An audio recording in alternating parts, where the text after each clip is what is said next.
Continuando nosso estudo, agora Atos capítulo 3.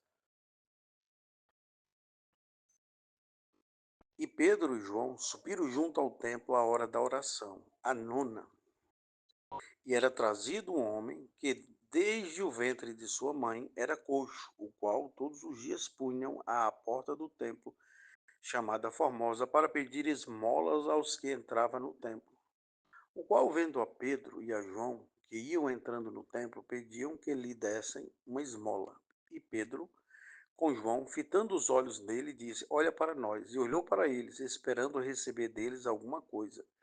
Pedro disse: Não tenho prata nem ouro, mas o que eu tenho, isso te dou. Em nome de Jesus Cristo, Nazareno, levanta-te e anda. E tomando pela mão, o levantou, e logo seus pés e artelos se firmaram. E saltando ele, pôs-se em pé, e andou e entrou com eles no templo, andando e saltando e louvando a Deus. E todo o povo o viu andar e louvar a Deus. E conheciam-no, porque era ele o que se assentava a pedir esmola à porta formosa do templo. E ficaram cheios de pasmo e assombro pelo que acontecera. E apegando-se o coxo que fora curado a Pedro e João, todo o povo correu atônito para junto deles ao alpendre chamado Salomão. E quando Pedro viu isto, disse ao povo: Homens israelitas, por que vos maravilhais disto? Ou por que olhais tanto para nós como se pelo nosso próprio poder ou santidade fizéssemos andar este homem? O Deus de Abraão, de Isaque e de Jacó, o Deus de nossos pais, glorificou a seu filho Jesus, a quem vós entregastes e perante a face de Pilatos negastes, tendo ele determinado que fosse solto. Mas vós negaste o santo e justo e pediste que se vos desse um homem homicida. E mataste o príncipe da vida, ao qual Deus ressuscitou dentre os mortos, do que nós somos testemunha. Pela fé no seu nome, fez o seu nome fortalecer a este que vedes e conheceis. Sim, a fé que vem por ele, deu a este na presença de todos vós essa perfeita saúde. E agora, irmãos, eu sei que o fizeste por ignorância, como também os vossos príncipes, mas Deus assim cumpriu o que já antes pela boca de todos os seus profetas havia anunciado, que o Cristo havia de padecer. Arrependei-vos, pois, e convertei-vos, para que sejam apagados os vossos pecados, para que venham assim os tempos do refrigério pela presença do Senhor. E envie ele a Jesus Cristo, que já dantes vos foi pregado, o qual convém que o céu contenha até os tempos da restauração de tudo, dos quais Deus falou pela boca de todos os seus santos profetas desde o princípio. Porque Moisés disse aos pais: O Senhor vosso Deus levantará de entre vossos irmãos um profeta semelhante a mim. A ele ouvireis em tudo quanto vos disser. E acontecerá que toda alma que não escutar esse profeta será exterminada dentre o povo. Sim, todos os profetas, desde Samuel até quantos depois falaram, também estes dias, predisseram estes dias. Vós sois os filhos dos profetas e da aliança que Deus fez com os nossos pais, dizendo a Abraão: Na tua descendência serão benditas todas as famílias da terra. Ressuscitando Deus a seu Filho Jesus, primeiro enviou a vós, para que nisso vos abençoasse no apartar a cada um de vós das vossas maldades. Quase 4 minutos de leitura, mas era preciso ler todo. Aqui nós vamos tendo a sequência de estudo em Atos e nós vamos relembrando o seguinte: o livro de Atos foi escrito por Lucas.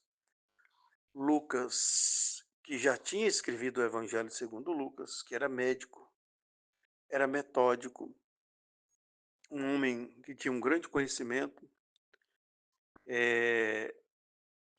Se o livro de Lucas, como já falamos, foi um livro que ele teve que colher informações e provas, além de ouvir pessoalmente relatos de apóstolos com que ele conviveu, o livro de Atos,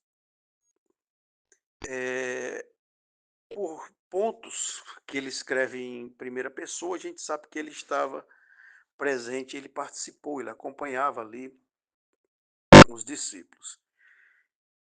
Esse é o único livro histórico do Novo Testamento. É o livro que conta ali o período de transição da igreja da lei para a graça, né? A gente fala que é um período de transição porque nós não temos os escritos prontos, como nós temos hoje, do Evangelho, dos Evangelhos do Novo Testamento, E esses apóstolos eles estão pregando, utilizando os escritos que eles já tinham.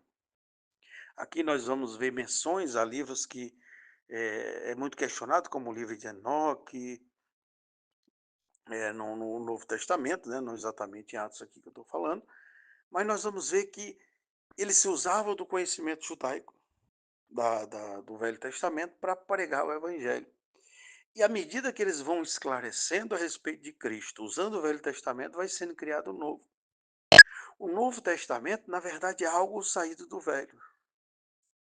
Eles costumam dizer, os teólogos, que o Velho Testamento ele tem aquilo latente que o Novo Testamento tem presente.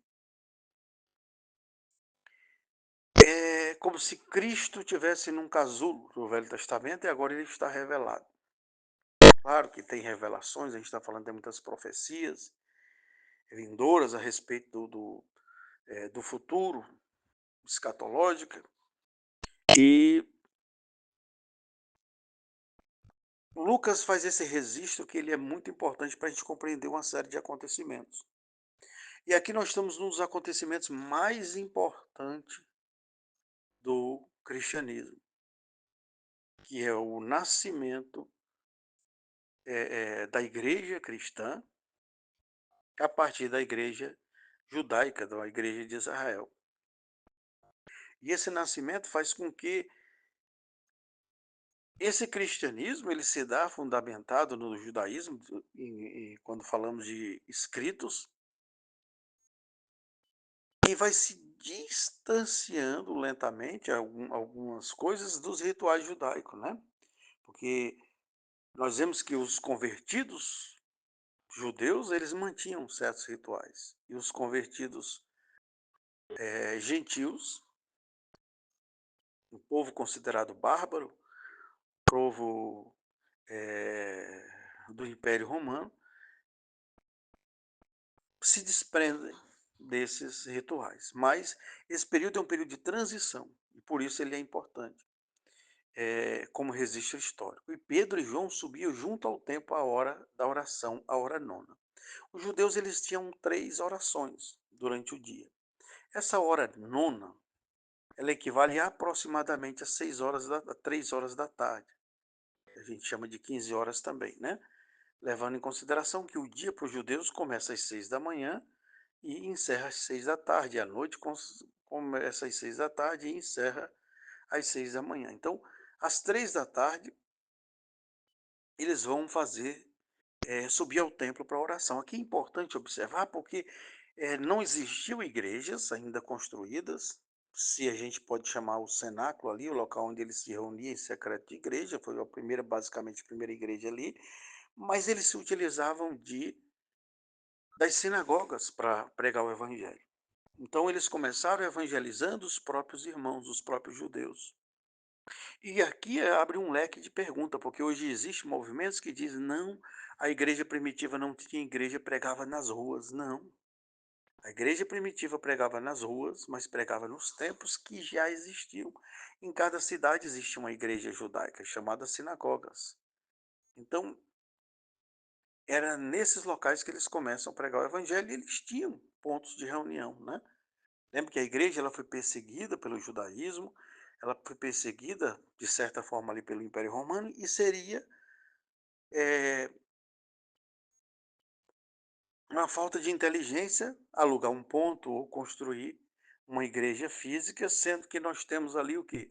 O problema de que o imperador romano era considerado um deus. Então, você estava meio que subordinado às crenças do Império Romano e ainda tinha que enfrentar os problemas da religião judaica. Então, não estavam, eles tinham coragem de se expor, de pregar o evangelho, mas concentrar o povo em determinados pontos era de certa forma também arriscada. Então, pregava na casa de irmãos, pregava nas ruas, mas isso dava uma certa flexibilidade à igreja. E era trazido um homem que desde o ventre de sua mãe era coxo, o qual todos os dias punham à porta do templo, chamada Formosa, para pedir esmola aos que entravam no templo. É tão engraçado essa parte aqui, porque aqui a gente pode ver a estratégia do Espírito Santo para divulgar o Evangelho.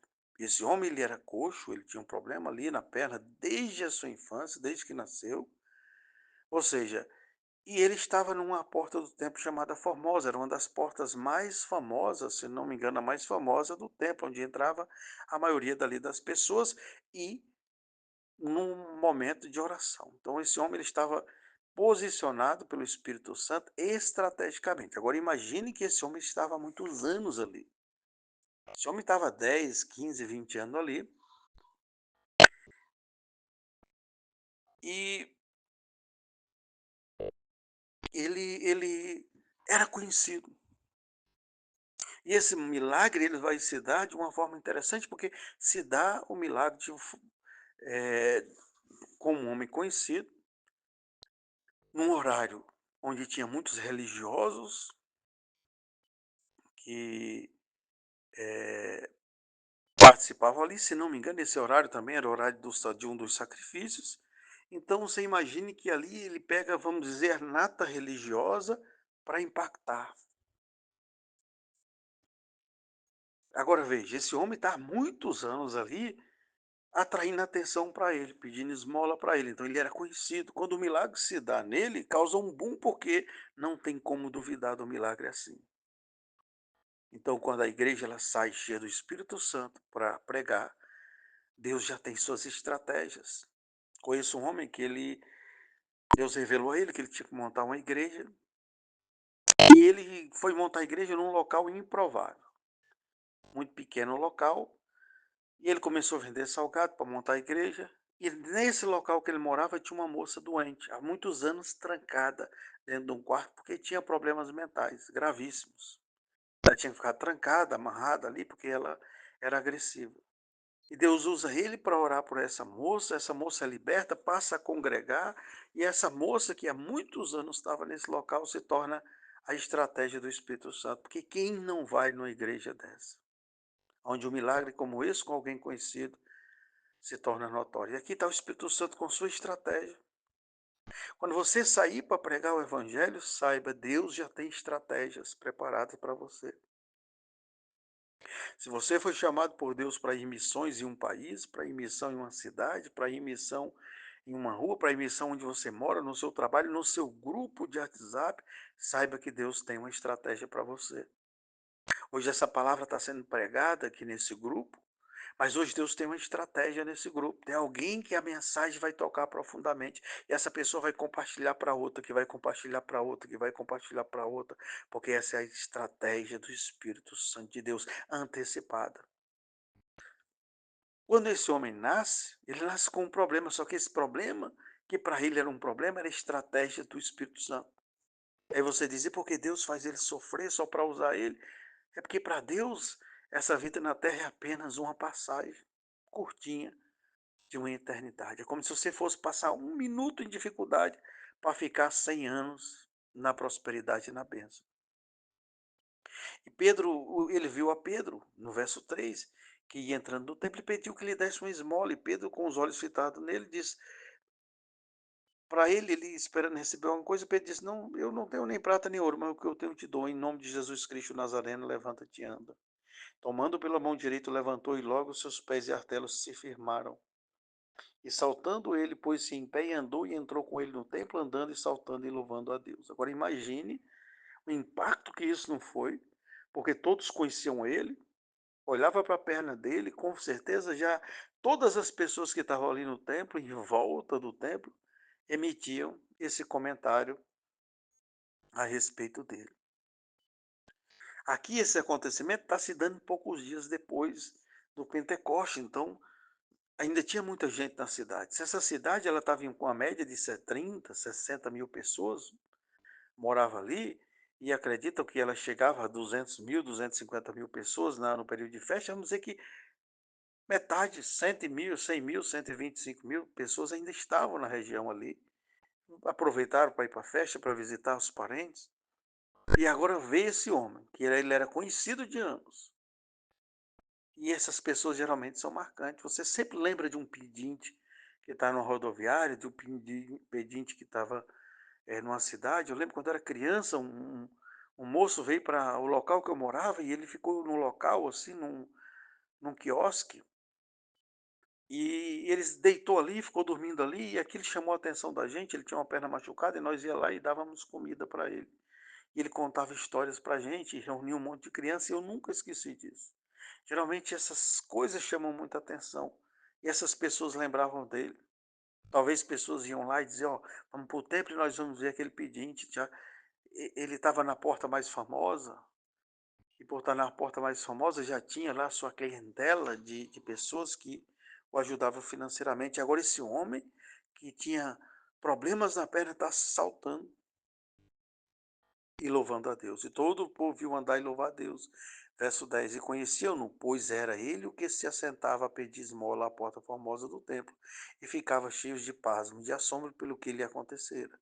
E aqui faz uma característica: conheciam-no, pois era ele o que se assentava a pedir esmola à porta formosa. Parece dar a entender que existiam outras pessoas nas outras portas pedinte. Então ele era o pedinte da porta formosa. Ele estava ali naquela porta mais conhecida, e agora o Espírito Santo de Deus toma os apóstolos para fazer esse grande milagre. E, apegando-se o coxo que fora curado a Pedro e a João, todo o povo correndo atondo para junto deles ao Pedro chamado Salomão. Quando Pedro viu isto, disse ao povo: "Irmãos israelitas, por que vos maravilhais disto? Veja que existia uma proibição de alguém com essa deficiência de entrar no templo." Então, provavelmente, esse homem nunca tinha entrado no templo. Isso aqui traz para a gente pode aqui abrir um parêntese, né? Talvez você esteja passando por uma situação muito difícil e você contou o tempo. Esses dias eu estava orando por uma prova que ela é demorada, e eu falei com Deus: "Meu Deus, o tempo passou." E uma das piores provas que tem é a prova do tempo, porque uma coisa é uma dívida, outra coisa é uma dívida prolongada. Uma coisa é uma doença, outra coisa é uma doença prolongada. Uma coisa é um problema no relacionamento, outra coisa é um problema no relacionamento prolongado. E eu falava: "Deus, o tempo para mim passa, se lembra de mim, minha estrutura, eu sou pó." E aqui tem esse homem que nunca entrou no templo, provavelmente.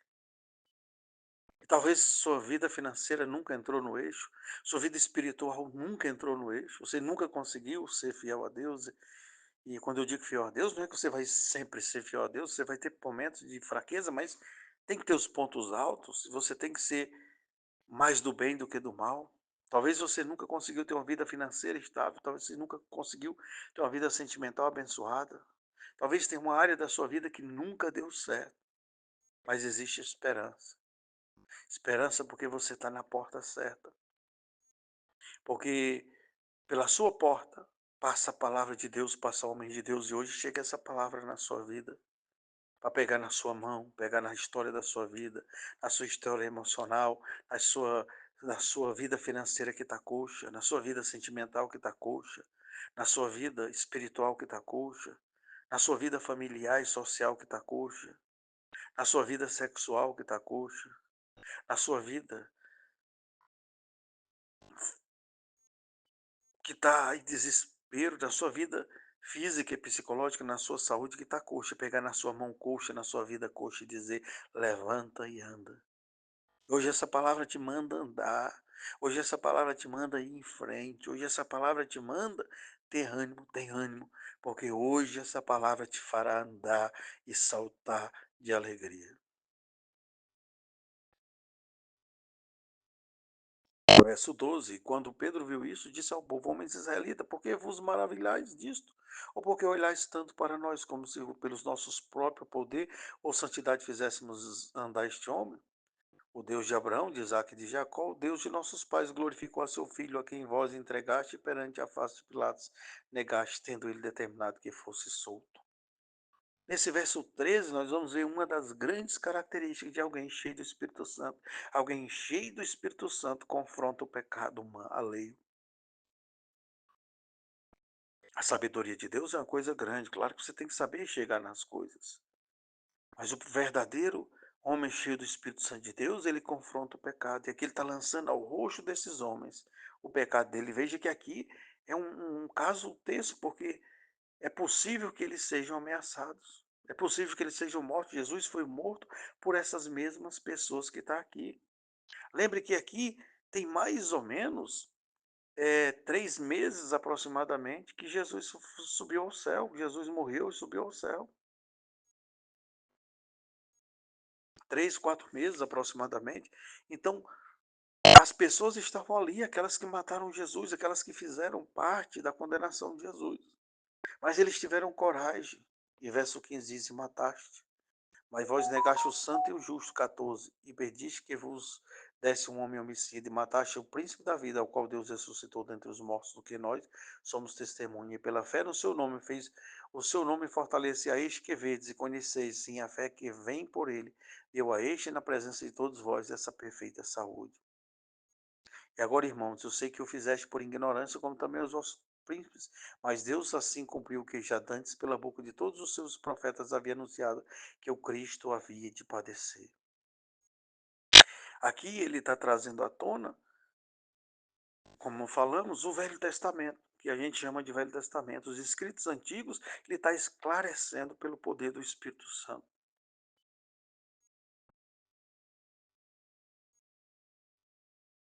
E isso é crucial, porque hoje nós estamos tendo um grande problema de cristãos se tornando judeus porque não compreendem o Evangelho. A maioria. Cristãos, eles têm dificuldade com a escrita, às vezes com a gramática portuguesa, às vezes com a tradução portuguesa, e aí eles negam, eles dizem: essa tradução está errada, essa tradução está ruim, vamos procurar uma tradução melhor, e vamos estudar o hebraico, o judaísmo, e se perdem por todo o vento de doutrina, por doutrinas de demônios. Porque eles não esquecem que o Cristo tinha que padecer. Estão como judeus querendo um Jesus que viesse responder o problema do judaísmo. Como se a missão do Cristo, do Messias, fosse resolver só o problema do judaísmo. A visão judaica é que o Messias vinha para tomar o reino e fazer eles reinar sobre toda a humanidade. E a gente sabe que vai ter algo assim no milênio. Mas esse não era a principal função do Cristo. Qual era a principal função do Cristo? É só nós olhar qual é o principal problema da humanidade. No Éden, o homem pecou e ficou separado de Deus. Esse é o maior problema da humanidade. Na Torre de Babel, o homem foi confundido por Deus e Deus retira ali o Espírito Santo de certa forma. O homem tem uma espécie de segunda queda. Deus aparece ao povo ali no Monte Sinai e ele vai revelar a sua lei ali, a Santa Torá. Mas o que ele fala para o homem? Ele não fala: eu vou vir matar os teus inimigos, eu vou vir reinar, vocês vão ser o cabeça, vocês vão ser o bom. Não, ele diz: não mate, não roube, não adultério. Deus está dizendo: o seu problema está dentro de você. Quem vence a si mesmo, a palavra diz, é como quem toma uma cidade. O nosso maior inimigo não são os filisteus, não são os jebuseus. Nosso maior inimigo não são os muçulmanos, não são os africanos, não são os americanos. Nossos maiores inimigos não são os franceses, nossos maiores inimigos são os nossos desejos pecaminosos. Nosso maior inimigo é nós mesmos, somos nós mesmos.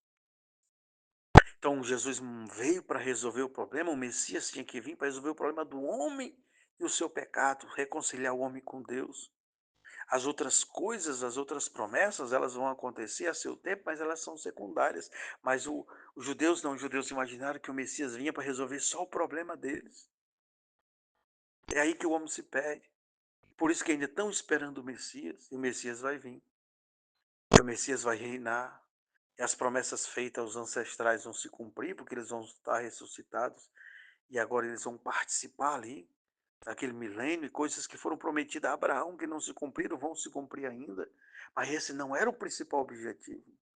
Isso é consequência da reconciliação do homem com Deus, assim como o livro de Atos traz o Pentecoste, que é como que a reconciliação ali daquele ponto. Se a cruz foi a reconciliação do Éden, é como se o livro de Atos fosse, Atos 2 ali, a descida do Espírito Santo, fosse a reconciliação do homem ali no, da Torre de Babel.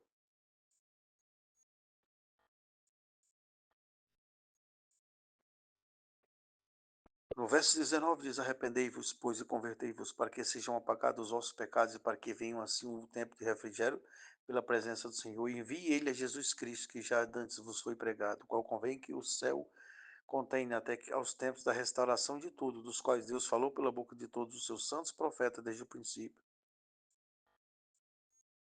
Aqui ele está dizendo: ei, vocês são pecadores, vocês não são aí o povo de Deus que vocês pensam, não. Deus chamou Abraão, chamou vocês, mas, epa, vocês pecaram, vocês estão em pecado contra o Messias. Imagine, eles esperaram milhares de anos pelo Messias, quando o Messias chegou, eles não puderam reconhecê-lo. Verso 22, porque Moisés disse aos pais: o Senhor vosso Deus levantará dentre vossos irmãos um profeta semelhante a mim. A ele ouvireis em tudo semelhante a mim, e a ele ouvireis em tudo quanto vos disser.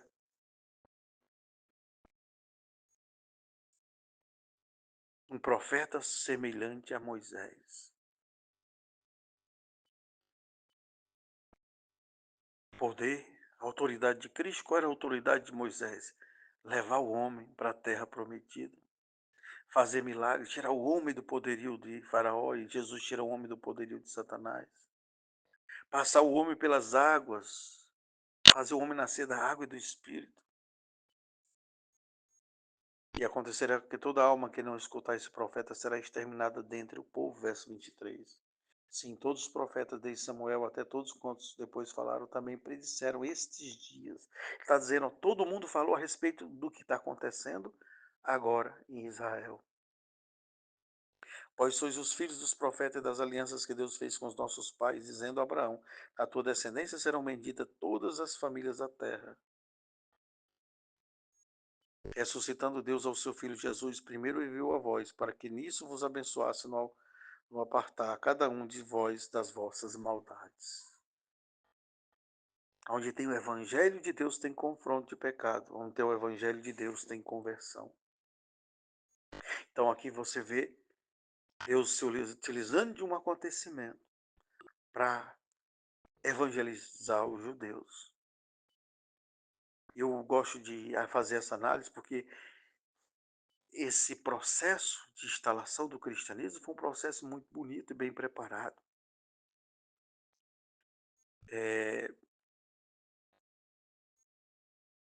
Tinha ali João Batista, aparece, e João Batista passa alguns anos trabalhando o povo, chamando o povo a um judaísmo verdadeiro, um judaísmo autêntico, pregando contra o pecado, fazendo as pessoas se arrepender do adultério, pregando a lei, fazendo anúncios da vinda do Messias.